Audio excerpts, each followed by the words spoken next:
Hello, I'm Father Isaac Rayberg, the rector of All Saints Anglican Church in San Antonio, Texas, and the canon for liturgy in the Anglican Diocese of the West, one of the dioceses of the Convocation of Anglicans in North America, CANA, which is the missionary jurisdiction of the Church of Nigeria, and in partnership and ministry with the Anglican Church of North America. Today I wanted to talk to you about the relatively new Book of Common Praise, recently published by the Reformed Episcopal Church. This is a new hymnal that originally was just out for REC parishes, but has recently been released to the general public. And I've been thoroughly enjoying my time over the last few months in the Book of Common Praise.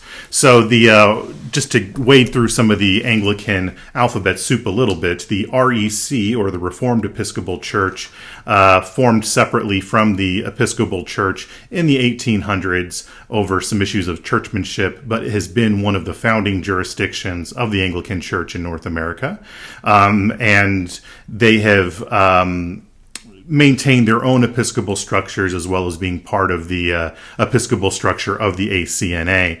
The Book of Common Praise is the hymnal that they have, over the last couple centuries, have produced several different versions of the Book of Common Praise, but this one is really the successor of the Episcopal Church's 1940 hymnal, the Hymnal 1940. A bit of a history for the 1940 hymnal.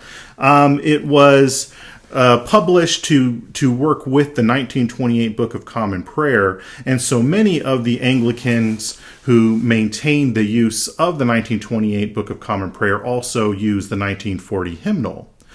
So why, if everybody is using the 1940 hymnal, did the REC think that the Book of Common Praise was necessary? And the REC does use the 1928 Book of Common Prayer, or their own Book of Common Prayer, which is based largely upon the 1928, but with some additional things from the English 1662 as well. So why do we need a new hymnal? Well, the 1940 hymnal has been described as an unfinished row between the liberals and the Catholics in those days, and I think that's pretty accurate. And so the REC wanted to do a new hymnal for a few reasons. First of all, we wanted to have some theological clarity, clear up some of that unfinished row between the liberals and the Catholics. Secondly, they wanted to have a better layout for some of the music so that most of the verses, if not all of the verses in every hymn, are between the staves rather than on their own separate text page, just making it easier for congregations to sing. They restored some of the German names for many of those German hymns that we have. In the 1940s, it probably wasn't the most politically expedient thing to have a lot of German sources in one's hymnal, so the Episcopal Church generally translated those names rather than keep their original names. But finally, there has been some new material, some new hymns, some of which have been composed since the 1940s, but some of which have just been popularized since the 1940s. And so we're thinking of hymns such as Amazing Grace, or In Christ Alone, or even Be Thou My Vision, all of which are not in the 1940 hymnal. Lift High the Cross, that's another one that's very popular in Anglican circles, but is not in the 1940 hymnal. So what should we think about the 2017 Book of Common Praise? Well, it's a very good work. It's absolutely excellent. It's largely the brainchild of the late Royal Grote, the presiding bishop of the REC until recently when he passed away, as well as Christopher Hoyt, who is he kind of headed the music of it all, and he is the music professor for Cranmer Theological House, one of the REC seminaries, and just one of the best church musicians around these days. And there is a excellent selection of songs here and hymns here in the Book of Common Praise. Most of the favorites you would have from the 1940 are there. There's a few omissions. but in general, everything that you really would be used to, you would expect from a hymnal like this, is there. The layout, in terms of the way they organize the hymns, is very, very familiar. It's similar to the 1940 layout. So it begins with the season of Advent, the church year, then moves into morning and evening prayer, then moves into Holy Communion and the sacraments, and then into general hymns, and ends with the service music. All of that exactly how you would expect it as a successor to the 1940 hymnal. And it has all the same good indices where you can search it by meter, by opening line, by source, author, anything that you would like, as any good hymnal should have. And the service music in particular in the Book of Common Praise is excellent. This is probably its strongest suit, in my opinion. We'll talk about that in a little bit. Some of the things that I did find myself wishing could have been a little bit different, and there is no perfect hymnal, of course. Every hymnal is going to disappoint in some ways and delight in other ways. But there is less plain song in here than I would prefer. We do a lot of plain song at our parish, and some of the settings for the plain song that they did use in the Book of Common Praise are less familiar to me. I find them a little bit more difficult to sight sing than the settings in the 1940 hymnal. And to show my cards, most of my favorite hymnals that I've used in the past have been the 1940 hymnal, then also a reprint of John Mason Neal's The Hymnal Noted, put out by Lancelot Andrews Press. So those are both going to be, especially the John Mason Neal hymnal is going to be very heavy on the plain song. And so I did find some of the settings in the Book of Common Praise to be a little bit more difficult to sight sing than what I find in the 1940 hymnal. But that might just be an issue of my own familiarity with it, with those texts. There are a few omissions. The Tantum Ergo hymn number 200 in the 1940 hymnal. So that's Thomas Aquinas's Eucharistic hymn, the Pange Lingua. The last two verses have its own numbering in the 1940 hymnal, which is the Tantum Ergo. The Book of Common Praise has the first four verses, but not the last, or the first several verses, but not the last two verses. It doesn't have the Tantum Ergo. I assume that's based on some of the particularly Catholic theology in the Tantum Ergo that might have not been representative of all of the REC, although it is representative of some of the REC. So that's probably why that was not there. There are fewer Holy Day hymns than I would prefer. In particular, one that I will miss especially is the hymn for the Annunciation, Sing of Mary Pure and Lowly. It's just a delightful tune, and it's always one I enjoy singing on the Annunciation and on the Purification. However, in the Book of Common Praise, they do have hymn number 168, From All Thy Saints in Warfare. And I find this a very interesting addition because it has optional verses, a verse for every major prayer book Holy Day. So that means you can learn one tune and apply it for every single Saint's Day. And that's very beneficial. I think that's much more helpful than some of what we do have in the 1940. Let's talk about some of the service music. We do see all of the standard settings for morning prayer, evening prayer, and Holy Communion. There's 5 settings for Holy Communion in addition to some individual pieces for the different parts of Holy Communion that you might want to use instead. But so the first setting for Holy Communion is John Merbeck's setting from the time of the Reformation as arranged by Martin. And then we have Henry Willen's setting for number 2, a very popular early 20th century setting for the 1928 Book of Common Prayer. And then we have a plain song setting adapted by Douglas, very beautiful, a bit more difficult for many parishes, but still very beautiful. And then the fourth setting is an original one for this prayer book by Christopher Hoyt, who did oversee the music of this. I look forward to learning that setting myself. And then the fifth setting departs a little bit because these first four settings are all based on the classical prayer book liturgy. So the liturgy you would find in the 1662 Book of Common Prayer from the Church of England, the 1928 Book of Common Prayer here in the United States, the 1963 from Canada, or the 2003 prayer book that the REC uses themselves. Well, the fifth setting is David Hurd's new plain song setting from GIA Publications, a Roman Catholic publication, as adapted for the Anglican Church of North America's trial texts. And I don't believe those texts have changed for the new 2019 Book of Common Prayer. So this will still apply to the ACNA's prayer book. And that's very helpful as well, because since the REC is one of the ACNA's jurisdictions, this is a hymnal that will be very useful for ACNA parishes as well as REC parishes.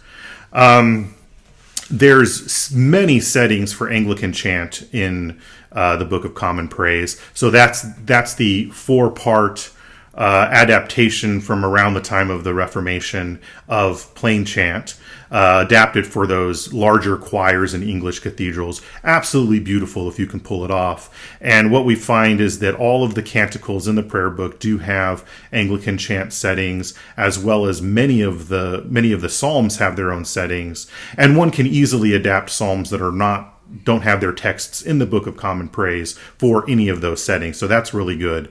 There aren't plain chant settings, or not as many plain chant settings for the Psalms and Canticles as I prefer. If you're like our parish that does prefer plain chant for your Psalms and Canticles, you're going to want to use instead the Lancelot Andrews Press St. Dunstan Psalter. I apologize, mine's very well loved, so you might not be able to see the title, but it is this green book that you would want to order from Lancelot Andrews Press if you prefer plain chant. But in terms of Anglican chant, the Book of Common Praise is absolutely excellent. Much more settings than the 1940 has, many more settings, and I do find the explanation of how to use Anglican chant in the Book of Common Praise easier to understand than that in the 1940.